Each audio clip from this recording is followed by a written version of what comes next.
cadeia de predadores. Então, nós temos aí o produtor, consumidor primário e o consumidor secundário. Vamos para o nosso exemplo. Nós temos aí a cadeia de predadores. Nós temos o fundo de uma lagoa. Produtor, a planta aquática.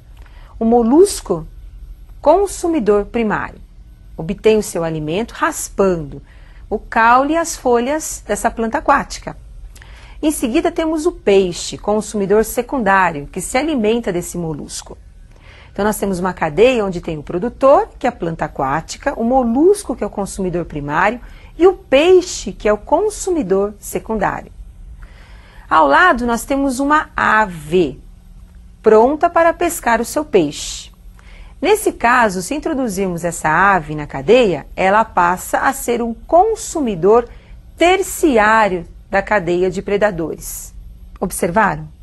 Nós temos então a cadeia de parasitas, a cadeia de predadores e nós temos também uma cadeia que pode ser mista, onde nós teremos consumidores parasitas e consumidores predadores também.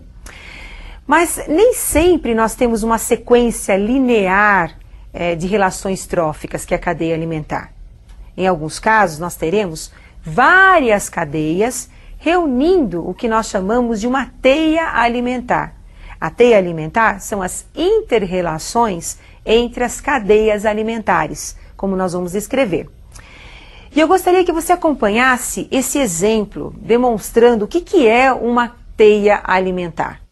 Milho é o produtor, o vegetal, que está produzindo o seu alimento para o homem, que é um consumidor primário, e também para a galinha, consumidor primário aí. Mas o homem também ingere a galinha, então ele passa a ser um consumidor secundário ao ingerir a galinha.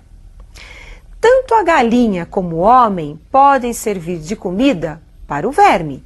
O verme, quando se alimenta da galinha, quando ele é encontrado no intestino da galinha, ele é um consumidor secundário nessa cadeia. Quando o verme é encontrado no intestino do homem, ele pode ser um consumidor secundário ou terciário na sequência. Por quê? Porque o homem é primário, então o verme é secundário. Quando o homem é secundário, o verme também é terciário.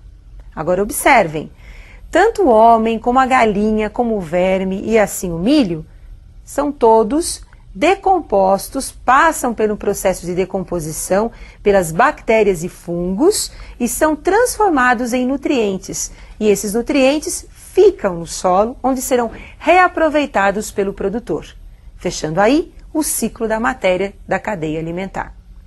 Então a matéria ela é transferida de um nível trófico para o outro. O que é o nível trófico? Produtor corresponde ao primeiro nível trófico da cadeia, consumidor primário ao segundo nível trófico, consumidor secundário ao terceiro nível trófico e assim sucessivamente.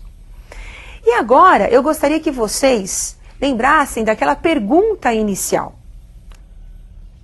Observem a pergunta.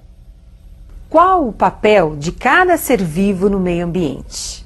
Então nós temos os produtores, são representados sempre pelo grupo dos vegetais. Os vegetais terrestres, desde um fruto, que é um produto do vegetal, assim também como as algas.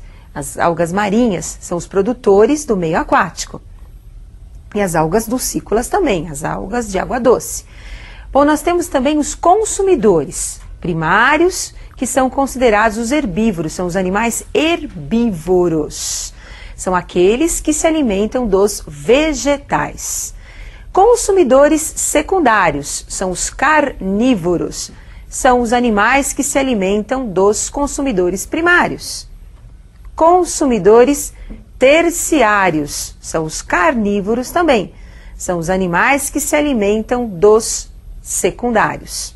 Pelo final, nós teremos na cadeia os decompositores, que são representados pelas bactérias e pelos fungos. Como acabamos de observar, nós temos numa cadeia alimentar o produtor, o consumidor e o decompositor.